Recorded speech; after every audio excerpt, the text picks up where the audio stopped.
Ménage, c'est tous les dimanches 10h-11h avec Binta Diallo sur la radio Futur Média.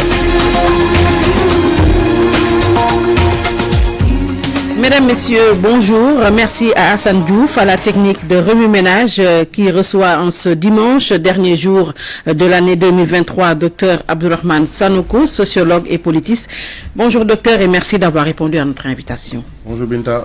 Oui. Un grand coucou à tes auditeurs et à toutes tes auditrices. Et puis mon bonjour à mon co-débatteur, M. Diop. Oui, Abdoulaye Diop, il s'appelle journaliste, directeur de publication du quotidien 24 heures. Bonjour Abdoulaye.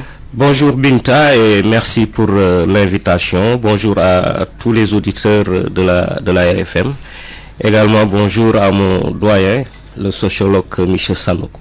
Alors, le contrôle des parrainages qui a démarré depuis hier, 20 sont passés devant la commission établie au niveau du Conseil constitutionnel. Seuls 3 sont passés d'office. 2 ont été recalés, mais vont passer l'examen du second tour. Docteur Sanoko, quelle est votre lecture sur ce qui s'est passé d'emblée hier? Une lecture très simple. On a comme l'impression que dans le discours politique, les gens sont très en verbe. Mais du point de vue du professionnalisme, il y a un grand problème dans nos partis politiques. Ça relève d'un amateurisme inouï. Ça se voit que les gens n'ont pas pris le temps de manière méticuleuse à préparer cette échéance-là qui est extrêmement importante par rapport à cette prochaine présidentielle. L'autre élément, c'est que il y a un manque de respect notoire de nos formations, écuries et coalitions politiques par rapport à la problématique de la station de président de la République. C'est pas un jeu, c'est tout un processus bien mûri, bien préparé. Mais aujourd'hui, ce que j'ai vu hier témoigne nettement de ce manque de professionnalisme là aujourd'hui. Mais c'est tout à fait normal. Il n'y a plus de partis politiques, il n'y a plus d'instances. On ne socialise pas les militants par rapport à cette dextérité, n'est-ce pas, pour pouvoir prendre à bras le corps les préoccupations politiques au sein des partis. Résultat des courses, il y a un peu des géants politiques en tant que leaders qui se sont cognés la tête au mur. Par exemple, des anciens ministres, vous vous rendez compte, qui n'arrivent pas à visiblement dépasser ce cap-là. D'autres maintenant, c'est des candidatures extrêmement fantoches.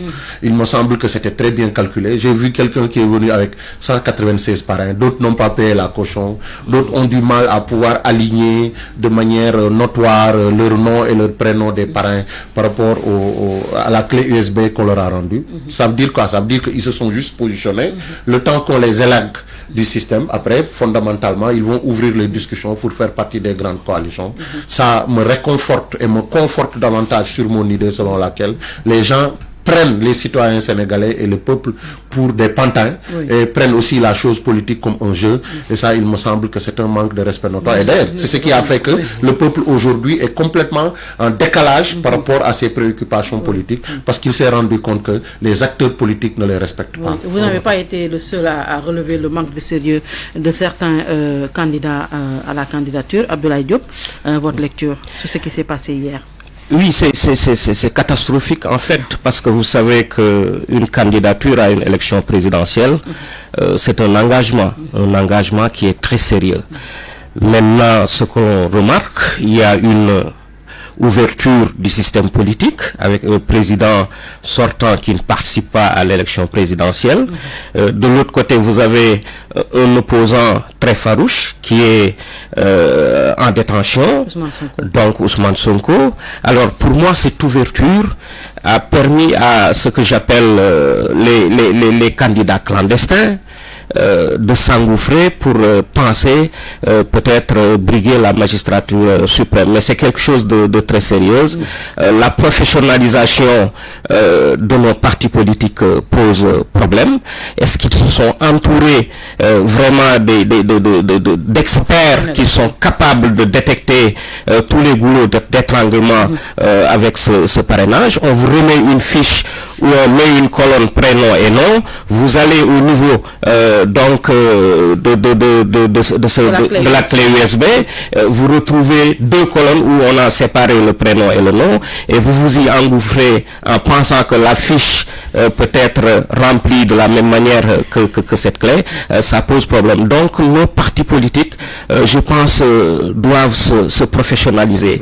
Et je ne comprends pas que des coalitions, plusieurs partis partis politiques n'aient pas vraiment cette expertise en interne pour pouvoir gérer certaines situations.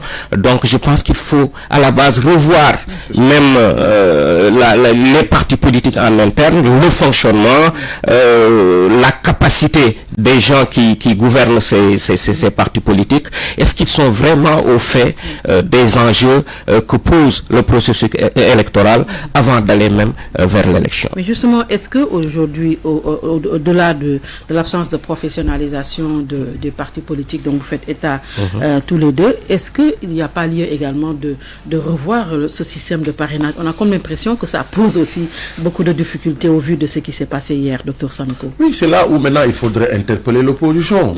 Elle s'est perdue dans des débats extrêmement futiles pour ne pas se consacrer visiblement au vrai débat. Et aujourd'hui, on se rappelle de l'histoire politique du Sénégal. À quelques encablures d'une élection présidentielle, nous avions une opposition mais extrêmement tenace avec Abdoulaye Wade, Landing Savané, Mamadou Diop Decroix. Mais le Parti socialiste ne dormait pas de son beau sommeil, tellement que chaque jour, ils arrivaient à sortir de leur gibecière politique un élément essentiel à exiger pour pouvoir avancer dans le processus électoral. Mais dites-moi une seule seconde, depuis quand on a entendu l'opposition montrer du doigt des remontrances et des choses à changer dans ce processus-là. Moi, mon intime conviction est que l'opposition n'a pas une maîtrise parfaite de ce processus. Et je crois que aussi c'est sciemment fait par rapport de la part de leur adversaire de l'autre côté.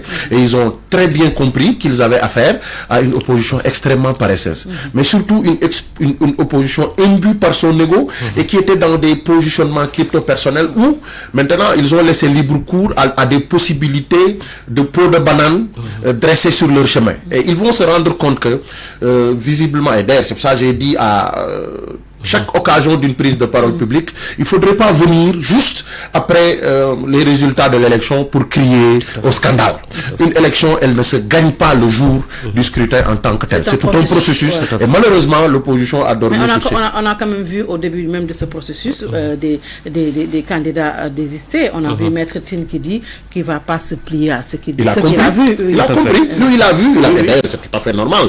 Lui, c'est un intellectuel de haut niveau, un spécialiste du droit. En vérité, il a dit, il l'a presque caché entre les lignes, mais il a compris que ce processus-là risque de mener tout droit vers une victoire d'un camp sur d'autres. Et pourquoi ça a buté? Mais on n'a pas eu une sorte de front très large de l'opposition, mais capable d'exiger de la majorité présidentielle qu'on puisse s'asseoir et qu'on puisse changer les choses. Mais aujourd'hui, on a comme l'impression que le pouvoir, malgré ses faiblesses, pourquoi? Parce que leur potentiel candidat qui avait toutes les chances à désister sous la pression de la situation politique, le nouveau candidat n'a pas assez de temps pour pouvoir un peu créer un esprit fédérateur autour de lui, malgré toutes ces faiblesses-là. Mais ils ont déjà lancé leur directoire de campagne. Donc ils sont déjà en avance. Pourquoi? Parce qu'ils savent qu'en face, ils ont une opposition qui n'est pas très bien préparée. Et ça, vous pouvez même le mesurer à travers ces idées antécédentes suscitées qui voulaient qu'on puisse renoncer à l'organisation d'art, n'est-ce pas, de l'élection présidentielle. Les gens ont un peu fait parler d'un report. Mais juste parce que, véritablement, c'est vrai que les deux camps ne sont pas prêts. Mais s'il y a un camp qui n'est pas par excellence prêt, c'est le camp de l'opposition. En tout cas, c'est une naïveté, hein, comme il l'a dit. Depuis belle lurette, ils ont posé le problème du fichier électoral qu'ils n'arrivent pas à contrôler. Mais si on ne maîtrise pas le fichier électoral, mais pourquoi aller aux élections? Donc je pense qu'il fallait, comme il dit, un bloc de l'opposition pour exiger le minimum du régime du président Macky Sall, que vous connaissez, qui est très politique et qui a toujours une longueur d'avance sur ses adversaires. Maintenant, l'opposition s'est focalisée dans des combats. Vous savez que la dualité entre le président Macky Sall et l'opposant Ousmane Sonko a fait que ces 2 dernières années ont été polarisées par des combats, par des luttes politiques, alors que la présidentielle, qui est une élection majeure, venait en toute vitesse. Donc l'un dans l'autre, peut-être les partis les plus organisés ont peut-être la chance de maîtriser un peu le processus électoral. Si je dis des partis qui ont des leaders qui ont des appareils politiques. Mais si vous scrutez la liste des gens qui sont tombés dans la nasse de ce parrainage, c'est d'anciens ministres, c'est des intellectuels, mais qui n'ont pas eu le temps de mettre en place des appareils politiques qui leur permettraient, avec le personnel politique qu'ils ont, de se préparer à cette échéance présidentielle, et particulièrement à ces goulots d'étranglement au niveau du processus électoral, et particulièrement le parrainage. Mais au vu de ce ce qui s'est passé hier, est-ce que aujourd'hui on n'est pas tenté de se demander si les profils les plus en vue ne risquent pas de ne pas participer à la présidentielle? Mais bien sûr, il faut le dire. Les profils les plus en vue, c'est ceux qui sont sortis de la République des fonctionnaires. C'est des énarques, c'est des gens qui ont été à la bonne école. Mais une présidentielle, c'est une grosse appareil qu'il faut. Mais si Mary Teuw Niane, par exemple, qui n'a pas un appareil politique, si Cheikh Tidiane Gadio, qui n'a pas un appareil politique, si d'autres leaders, Rose Wardini, j'ai vu sur la liste, c'est des têtes en fait, c'est une substance grise qui est là, qui a toutes les capacités à diriger, mais malheureusement, de l'autre côté, ils n'ont pas d'appareil politique. Et de l'autre côté, vous pouvez avoir un leader comme Ousmane Sonko, son parti vraiment a évolué sur l'échiquier politique. Donc Ousmane Sonko, qui est issu de l'administration, qui connaît les problématiques, mais il s'est imposé grâce à la ressource administrative. Donc il était au cœur du système, il sait que ça ne marche pas et il est ressorti. Et on nous a toujours chanté cela. On a entendu le SOPI, on a entendu le Djalarbi, on a entendu le renouveau, on a entendu la rénovation. Cela veut dire qu'il fallait changer le système. Maintenant, on se retrouve avec la construction, avec Djengou, avec Yewi, avec d'autres slogans qui posent toujours la même problématique. Mais Ousmane Sonko a compris qu'il fallait opter, n'est-ce pas? Il fallait prendre un autre cap pour véritablement s'imposer comme un leader en un laps de temps. Et là, il a fait un cadrage qui est extraordinaire, un cadrage qui a été transformé.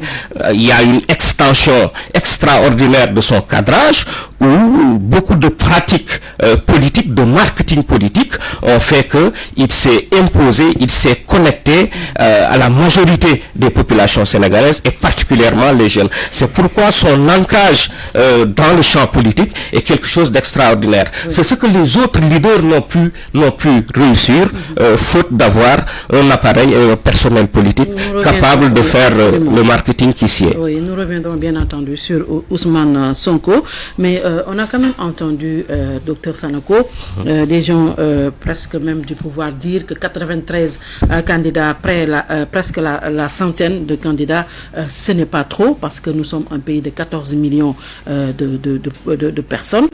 Ils ont dit que ce n'est pas trop. Est-ce que selon vous, cette pléthore de candidatures, si je peux l'appeler ainsi, s'inscrit dans la respiration démocratique, ou c'est simplement, tout simplement la présidentielle qui est dévoyée? En tout cas, une chose est sûre, si on se fonde sur le principe sacro-saint du respect de la démocratie, on ne peut pas leur ôter ce droit-là. Ils sont tout à fait libres de pouvoir se présenter. Le souci, c'est pas ça. C'est que quand vous vous donnez le luxe de vous présenter à une échéance aussi importante que ça, mais il faut être beaucoup plus sérieux. Sinon, le reste, ce qui est paradoxal, c'est qu'on ne les voit pas se positionner. Et on a comme l'impression que... au départ, on a eu 266 personnes qui ont récupéré... Et ça, personne n'en a parlé. Mais où sont maintenant ces candidats qui ont disparu entre-temps? Ils ont voulu se positionner. Ils ont voulu se positionner. Ils ont, parce que, comme M. Diop l'a dit tout à l'heure, ils se sont rendus compte du caractère, mais assez sensible du contexte. Tout à fait. D'accord? Aujourd'hui, certains se sont dit, mais attention, il y a un président sortant, il y a une opposition d'une grande envergure qui ne risque pas de se présenter, mais à nous maintenant de pouvoir nous positionner, même si ce n'est pas une histoire de candidature, qu'on puisse simplement connaître nos noms. Tout à fait. Bon, avec tout le... Je veux même pas... Mais qui a entendu parler d'un certain Yatassaï, d'un certain Silla, en un temps record, et puis des candidats, mais à fond, qui ne parlent jamais, qui activent un certain nombre de prescripteurs jeunes. Parce qu'ils ont de l'argent. Parce qu'ils ont juste de l'argent. Et en vérité, on se rend compte que c'est des affairistes. Bon, je ne veux pas les attaquer personnellement, mais moi je reste sur le principe. Et ça aussi, on l'a toujours vu en politique. Hein.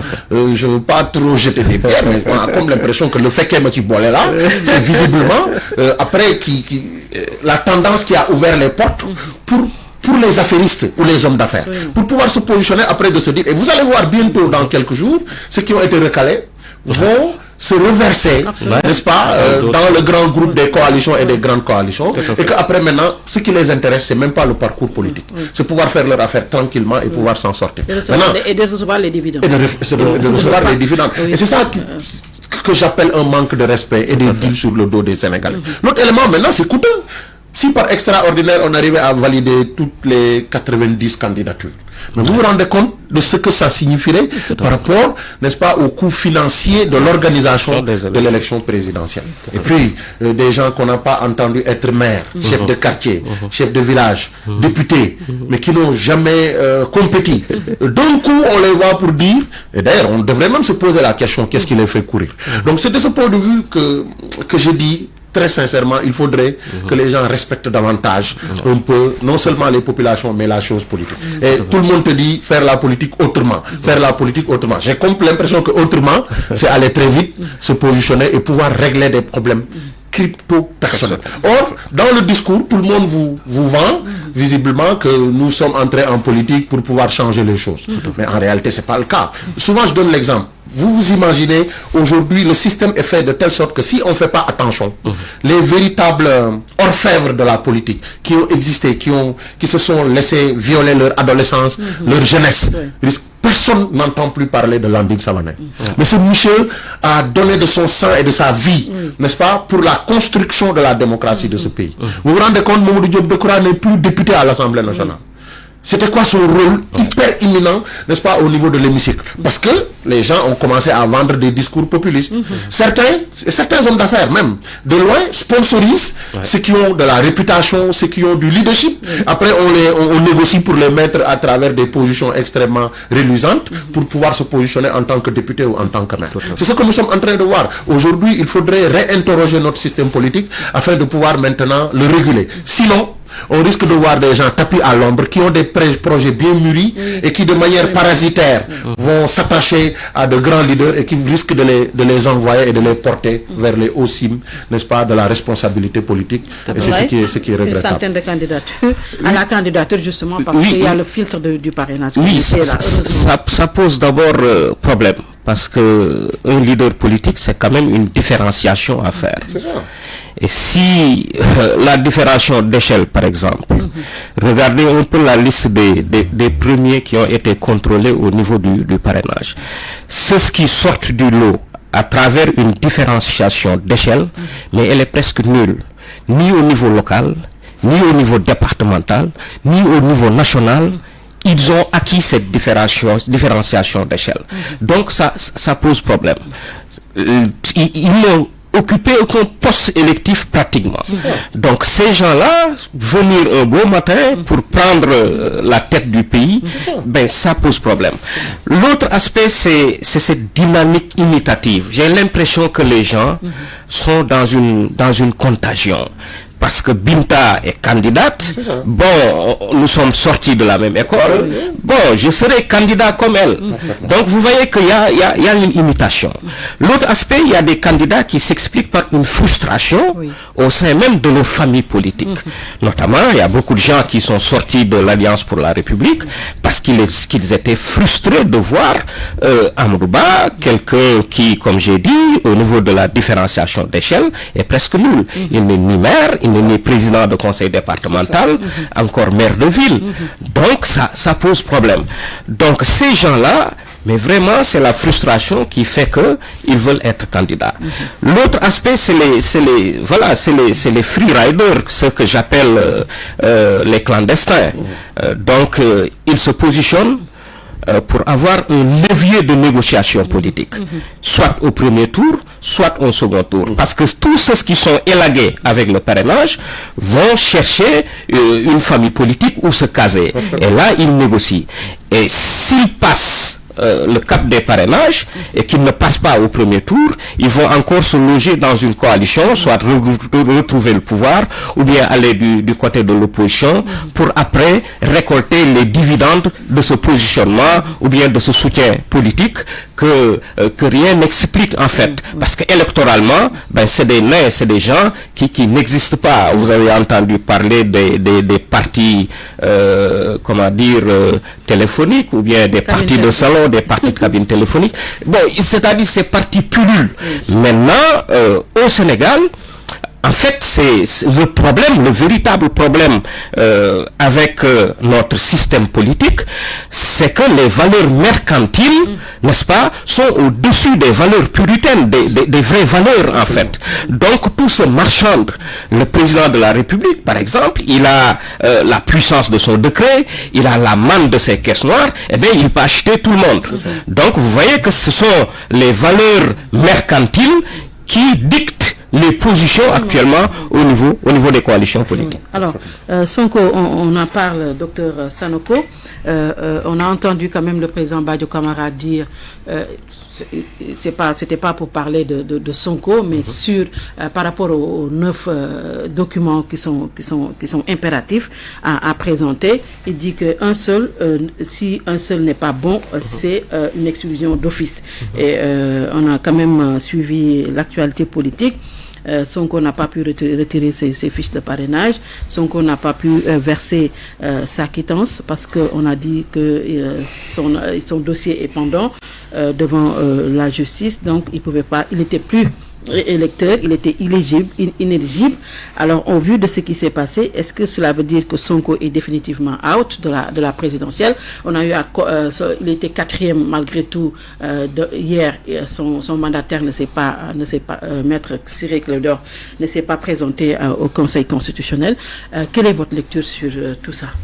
Ma lecture elle est très simple. Je crois que la communication sur l'absence de son avocat a été claire. Il paraît que il avait un peu des soucis de santé, c'est pour ça qu'il n'est pas venu. Mais au-delà de ça, même s'il venait par extraordinaire, moi, mon point de vue, il les aime. Sonko est éliminé depuis longtemps. Ce n'est pas une histoire, encore une fois, de droit, de procédure ou de process. C'est une histoire d'un principe bien entériné et qui est un peu et qui a été le corollaire, n'est-ce pas, d'une sorte de prix qui a été payé. Pour moi, c'est clair. Macky Sall a renoncé à sa candidature. Et il y avait un prix à payer. Le prix, c'est quoi? Si je n'y vais pas, il n'ira pas à cette élection-là. Et ça, il me semble très intelligemment que les gens du PASTEF le savent. Hein. Mais ils sont. On l'avait même dit à la veille de la sortie du président. Mais moi, je crois que, et je vous renvoie au discours de Macky Sall, son discours de renonciation à la 3e candidature. Mais disons entre les lignes, il a été clair à tout niveau que visiblement qu'il pleuve, qu'il vente ou qu'il neige. Maintenant, comme vous dites, est-ce que c'est normal? Je dis non. Est-ce que c'est juste? Je dis non. Mais tout le monde sait que il y a aussi des questions qui se gèrent d'un point de vue étatique, qu'on appelle communément une raison d'État. Et je suis en phase avec Barthélémy Diaz l'autre jour sur un plateau de télé. Il a été très clair. Je crois que les gens, même si on sortait toutes les prouesses juridiques du monde à mettre sur la table, ils ont décidé que Ousmane Sonko n'y sera pas et que même Bassirou Diomaye Faye n'y sera pas. Donc ça, moi personnellement, je ne me pose pas de questions par rapport à ça. Maintenant, aujourd'hui, pourquoi les partisans de Sonko continuent à suivre le processus? C'est pour déclencher, à mon avis, une réaction de l'opinion pour se... même pas victimiser, parce que tout le monde sait que visiblement ce qui lui est arrivé est carrément injuste, mais c'est pour pousser aussi, pour moi, à mon intime conviction, il ne va pas donner, ça c'est mon point de vue, je peux me tromper, mais il ne va pas donner de consigne, mais il peut pousser à travers cette posture-là l'opinion et l'électorat à se dire, donc, mais pour payer aujourd'hui, pour laver la front. Sa consigne est quand même attendue, n'est-ce pas? Ça? La consigne de Sonko. Vous savez, bon, qui va pas en donner. Je ne serai pas péremptoire par rapport à ça. Mais moi, l'impression que j'ai, c'est qu'il ne va pas donner de consigne. Il va certainement demander à... Mais s'il ne donne pas une consigne, c'est une autre façon de dire que Sonko, ne pas dire, c'est dire quelque part. L'avenir nous dira. Mais moi, d'abord, j'aurais un problème. Comment il va faire avec tous ces partisans de Yewwi dont les candidatures sont entérinées? Est-ce qu'il va donner sa consigne à Déthié-Fall? Après, il fera quoi de Habib Sy? Il fera quoi de son ami intime depuis l'université et Ziguinchor, Cheikh Tidiane Dièye? Comment il va faire? Lui, il a un seul ex-parti, mais il n'a pas 2, 3 ou 4 paroles. Il ne peut que soutenir un.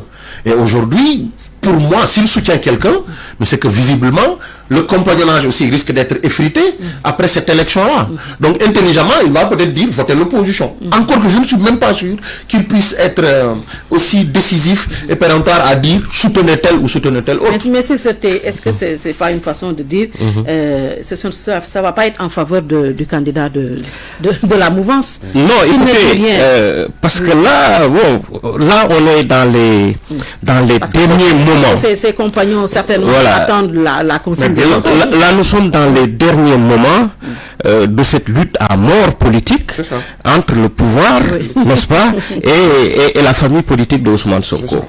Maintenant, les parrainages sont en train de se dérouler. Son mandataire s'est absenté. Donc, les spécialistes disent qu'il est relégué donc à la dernière place après épuisement donc de toutes les vérifications. Bon, est-ce qu'il ne se donne pas un temps de réflexion pour voir? J'allais vous demander, est-ce que ce n'est pas une stratégie? Mais bien sûr, effectivement, pour quand même pouvoir rester dans le jeu. Ça peut ressembler à cela. Nous sommes en politique. Des alliances peuvent se nouer à l'insu des populations, des électeurs. Il y a des proximités entre leaders politiques également qu'on ne peut pas soupçonner.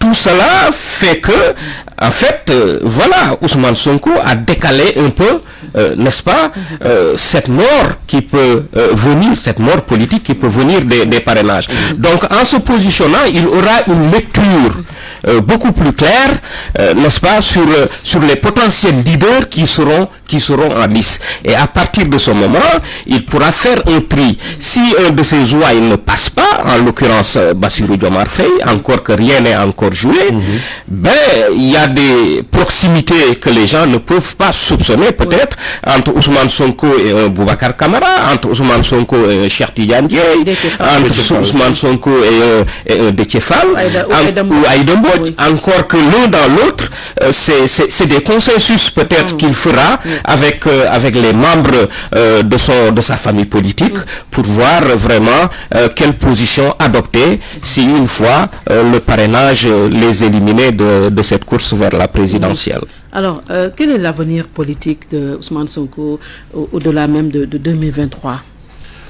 Bon, deux possibilités. Nous allons faire de la projection. Deux possibilités.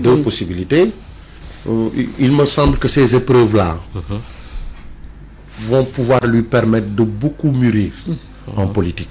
Pendant un bon bout de temps, Ousmane Sonko était un humaniste dans la politique, un grand humaniste. Et d'ailleurs, il a pris tout son temps à regarder ses adversaires et ses ennemis politiques de l'autre côté, en face, pensant que ça allait venir ou provenir de la majorité. Il s'est rendu compte que il avait aussi de grands ennemis au sein de l'opposition. Et ça, entre guillemets, ennemis, entre guillemets, mais c'était pas véritablement des ennemis, c'était juste des férus de la chose politique. Et ces férus de la chose politique-là ont du mal à se défaire d'un principe irréfragable en politique, la fin justifie les moyens. Et chez Ousmane Sonko, la fin ne justifiait pas les moyens. Lui, il était beaucoup plus dans des rapports ascétisés, n'est-ce pas, avec ses alter ego. Et il va se rendre compte, et d'ailleurs il s'est rendu compte, par rapport à tout ce qui s'est déroulé, que visiblement, tel que lui, il concevait la politique, en termes de relations, de fraternité, de proximité, les choses n'étaient pas aussi simples. Il est dans une mare politique. C'est ça, avec beaucoup de caïmans d'ailleurs. Et d'ailleurs, il a été touché par des caïmans qui étaient tapis à l'ombre. Et je crois que souvent, je le rappelle, le grand chanteur et non pas politicien ou politique Youssou Ndour le dit tout le temps. Donc la proximité ne veut rien dire. Nous tous, nos pires ennemis souvent nous surprennent en étant trop proches de nous. Donc lui, il était presque dans ce caractère assez idéal de la chose politique, qui pensait que donc c'était visiblement une parole donnée, on ne reculait pas, il ne fallait pas donner de compromis. Mais je crois que ce qui s'est passé au niveau de la scène politique va davantage lui donner des balais par rapport à sa carrière. Autre élément, c'est il faudrait qu'il comprenne que ses adversaires aujourd'hui ne cherchent pas simplement à l'éliminer d'une présidentielle, mais ils vont tout faire pour l'éjecter du jeu politique. Maintenant, à lui de se trouver les moyens nécessaires pour rebondir. Mais est-ce qu'il pourra justement se trouver les moyens nécessaires? Parce qu'on a quand même vu de gros calibres. C'est ça. Comme Idrissa Seck. Cheikh Anta Diop. Oui, voilà. Cheikh Anta Diop est l'exemple le plus probant. Qui n'ont jamais pu. Parce que 5 ans, 5 ans, c'est long. 5 ans, c'est pas 5 jours. Et puis même, pourquoi d'ailleurs tout à l'heure, je mettais des réserves par rapport à son soutien. Rien ne lui dit que même s'il soutenait quelqu'un, celui-là, sachant qu'il a 2 mandats, enfin potentiels à pouvoir dérouler, mais en politique, on ne se donne absolument rien, on ne se donne pas de cadeau. Vous pensez que quelqu'un va être président de la République, faire sortir Ousmane Sonko, et lui, parce que c'est sûr que s'il sort aussitôt, et qu'on le met dans une situation confortable, mais il va venir prendre le pouvoir. Et les gens sont tellement égoïstes au niveau de la scène politique, mais qu'on va lui trouver un peu des choses pour pouvoir le coincer. Donc, un avenir, en tout cas, pour moi, peut-être peu reluisant, mais ça dépend, tout dépend. Il faut faire confiance à son génie lui aussi politique pour pouvoir rebondir. Abdou. Oui, je pense que son avenir politique va dépendre d'abord de l'issue de ses dossiers judiciaires, mais également des résultats du scrutin du 25 février. À partir de ce moment, il aura une lecture claire de son avenir politique. Mais Ousmane Sonko, il a aussi travaillé, parce que si vous voyez un peu la construction symbolique autour de sa famille politique, cette construction symbolique, elle est très forte, elle est très ancrée en fait. Donc le discours, il est portant, le contenu discursif d'Ousmane Sonko a marqué, et c'est ce qui a permis une mobilisation de beaucoup de Sénégalais par rapport à la réalité qu'elle traverse. Donc c'est une vision qui porte, c'est une réalité qu'elle transmet, et à partir de ce moment, on peut dire que l'ancrage de sa famille politique ne va pas s'estomper de sitôt. Donc tout cela fait que son avenir politique ne peut pas être dessiné en pointillé, mais l'un dans l'autre, tout dépendra donc de ces dossiers judiciaires, encore que aucun dossier n'a connu vraiment, n'est arrivé à terme, juridiquement parlant.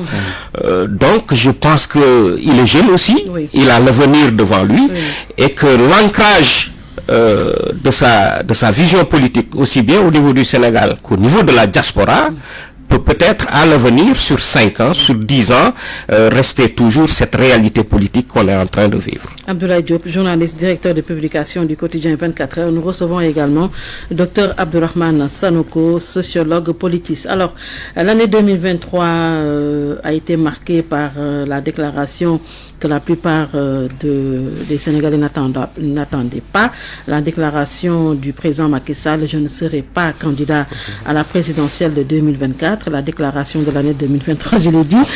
Quel enseignement, docteur Sanogo? Pour la première fois dans l'histoire politique, si je ne me trompe, du Sénégal, un président sortant ne va pas participer à la présidentielle. Oui, une déclaration que tout le monde a saluée, parce que ça remettait dans le jeu tous les autres acteurs politiques, mais dans un climat de paix et d'harmonie. J'ai l'habitude de dire la plus grande richesse de ce pays-là, c'est pas du pétrole, c'est pas de l'or, c'est notre paix et notre harmonie que nous envie presque le monde entier. Mais malheureusement, il l'a tardivement fait. Et parce qu'il l'a tardivement fait, il a faussé les plans de son camp et il a faussé les plans de tout le monde. Et ça, je l'ébauchais tout à l'heure, je crois qu'il l'a fait parce que se rendre compte que ça allait être très lourd pour lui, d'avoir un projet d'écarter un grand adversaire politique et de pouvoir lui-même aussi se présenter. Et c'est vrai, beaucoup de gens ont dit oui, il a respecté sa parole, c'est vrai, il ne faut plus revenir sur ça, mais en vérité, dans le discours, dans les faits, dans le comportement, en tant qu'observateur, tout le monde avait commencé à sentir que Macky Sall était sur le point d'avoir envie de se représenter. Autre chose, c'est que moi-même, j'ai l'impression qu'il l'a fait, mais il l'a fait juste par calcul politique. Mais en réalité, en voyant Macky Sall ces derniers temps-là, avec l'expression peut-être avec son expression corporelle, avec sa communication publique, pendant un moment, ces derniers temps-là, on l'avait senti un peu dur dans ses propos, il pensait ses adversaires. Ces derniers jours, il est devenu encore beaucoup plus mesuré par rapport au contrôle de ses émotions. Mais moi, mon intime conviction que il n'a pas envie de partir. En fait, il l'a fait simplement, mais malgré lui. Maintenant, qu'est-ce qui va se passer? C'est que sa renonciation a créé deux choses. Il a laissé un vide dans son camp. Amadou Ba, voulant le remplacer, n'est pas assez conforme avec la place qu'il a laissée. Il a laissé un autre vide au sein de l'opposition que certainement, forcément, Ousmane Sonko allait prendre, mais malheureusement, il est en détention. Maintenant, le souci qui se pose, c'est la question qu'il faudrait se poser, c'est que qui aura la hauteur de Macky Sall pour le remplacer dans son camp et qui aura la hauteur de Ousmane Sonko pour le remplacer dans l'opposition. C'est ça un peu le souci. Maintenant, pour l'opposition, c'est clair. En principe, ça devait être deux personnes notoires. Soit c'est Karim Wade, soit c'est Khalifa Sall. Karim Wade, son problème, c'est que jusqu'à l'heure où on parle, on nous dit qu'il vient, mais personne ne l'a vu. Khalifa Sall, les gens de l'autre côté ont fini de le diaboliser et sciemment fait pour le mettre en mal avec l'opinion. Pour ce qui est maintenant du camp de Amadou Ba, Macky Sall, en prenant cette décision tardivement, mais presque lui a donné un cadeau empoisonné. Il a du mal à pouvoir trouver la caution, l'adhésion, l'équilibre, l'harmonie autour de lui. Ce qui fait que pour moi, la très alléchante élection présidentielle dont il fallait rêver, à mon avis, aurait été une élection où il y a Ousmane Sonko, Macky Sall, Khalifa Sall, Karim Wade. Et au sortir de ce scrutin-là, on allait élire un président de la République aux épaules très larges de porter le Sénégal. Maintenant, sa renonciation risque de nous propulser vers une situation où, excusez-moi du terme, on risque d'avoir une surprise inouïe comme président de la République. Et on n'aura que nos yeux pour pleurer. Et prions le Seigneur que le Sénégal puisse, au soir du 25 février 2024, avoir un président à sa hauteur. Sinon, la situation aujourd'hui est tellement incongrue qu'on risque soit deux choses. L'opposition ne va avoir que ses yeux pour pleurer. Et Amadou Ba risque de gagner. Gagner pas parce que c'est le président de cœur des Sénégalais, mais gagner juste parce qu'il s'est bien positionné au moment où beaucoup de grosses pontes de l'opposition risquent de ne pas participer. Ou alors, on risque d'avoir un scrutin très bien organisé et qu'on puisse consacrer un troubadour comme président de la République, que le Seigneur nous en présente. En tout cas, oui, amen. Abdoulaye Diop, en tout cas, cette déclaration inattendue du président Macky Sall et l'affaire Sonko, quand même, ont complètement changé la donne politique en 2020. Mais bien sûr, vous savez, ce discours du 3 juillet 2023, je ne serai pas candidat et puis voilà, je vais appliquer les décisions de justice avec fermeté. Je pense que voilà, ces deux phrases-là ont plongé son parti dans une situation indescriptible, mais également a mis l'opposition sens dessus, sens dessous. Parce que sa déclaration, vraiment, elle était inattendue pour certains.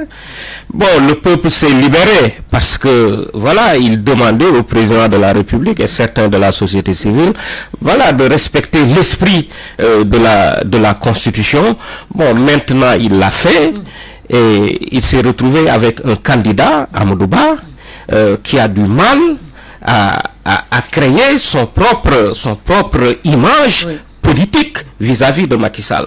Il est toujours dans la logique de la continuité et cette continuité pose problème aux yeux de beaucoup de Sénégalais. C'est l'inflation, c'est des problèmes au niveau de l'état de droit, les libertés individuelles et collectives, tout ce qui s'est passé avec les manifestations, il y a le Barça et le Barzakh, les jeunes quittent le territoire. On a comme l'impression qu'il est beaucoup plus dans, voilà, dans la continuité des problèmes. Voilà. On l'a quand même vu. C'est ça. Le BRT donc ça pose problème. Et puis l'autre problème pour moi, le président Macky Sall, il s'est rendu compte, lorsque vous scrutez les derniers communiqués du Conseil des ministres, il a demandé à son gouvernement de mettre une stratégie de communication pour montrer ses réalisations.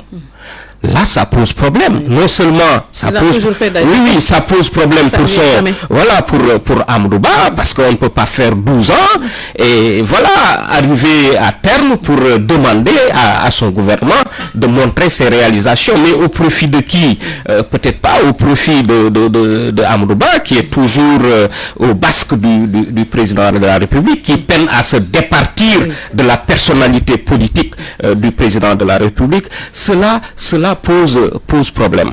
Alors, son discours également, comme je l'ai dit à l'entame de mes propos, a consacré une ouverture du jeu politique.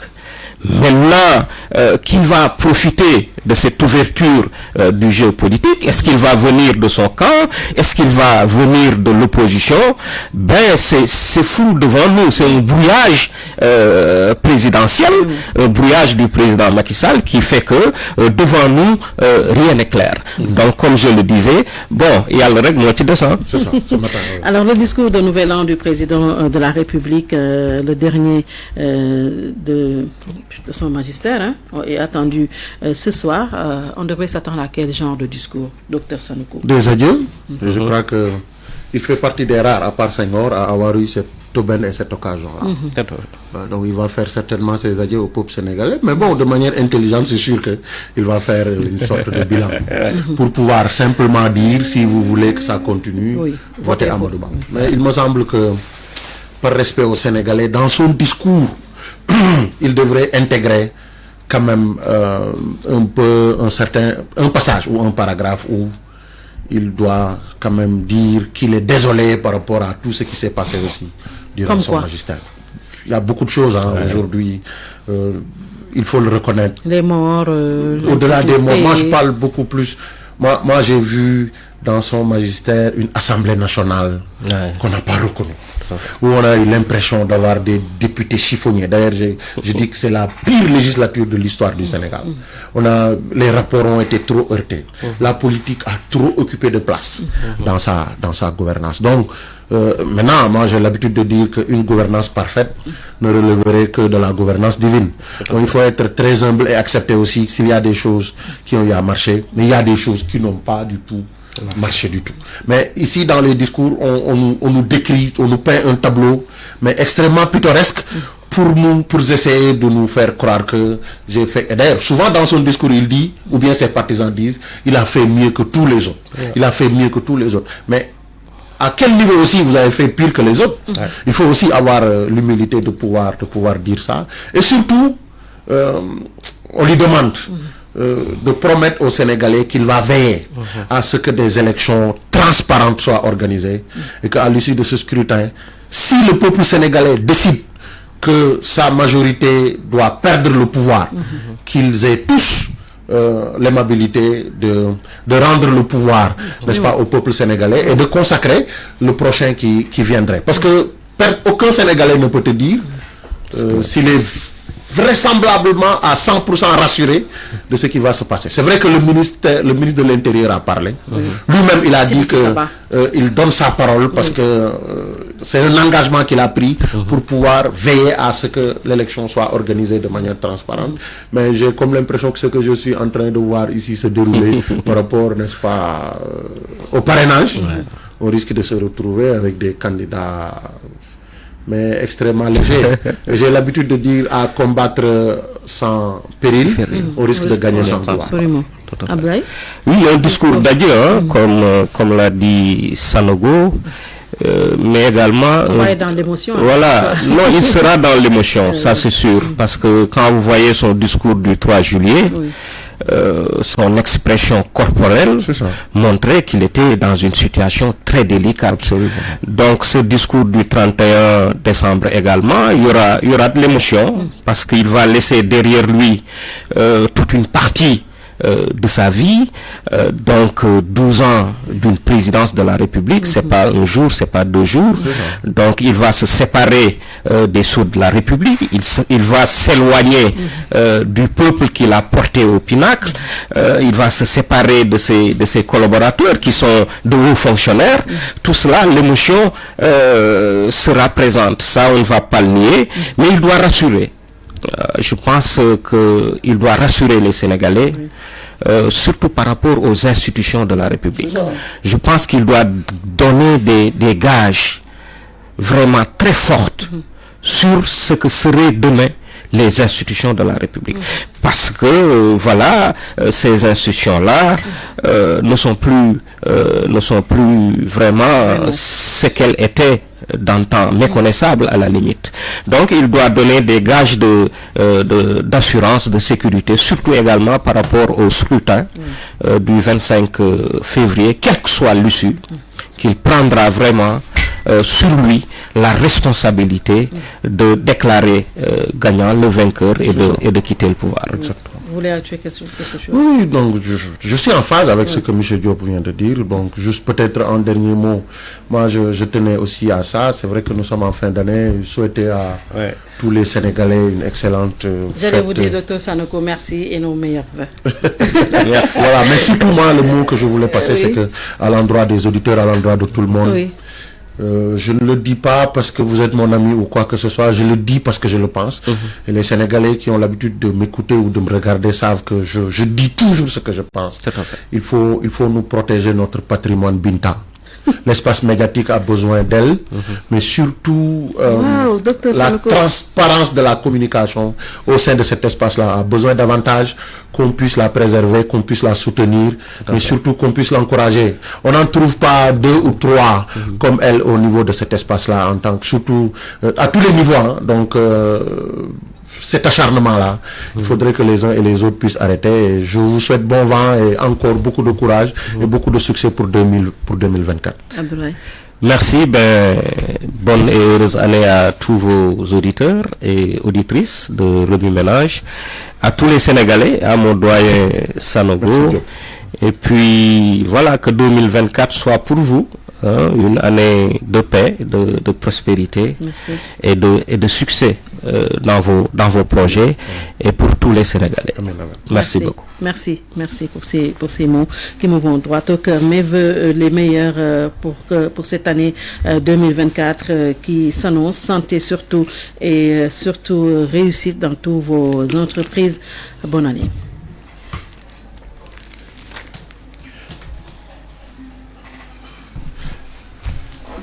Le technicien a complètement disparu, on ne le voit pas. Bon, nous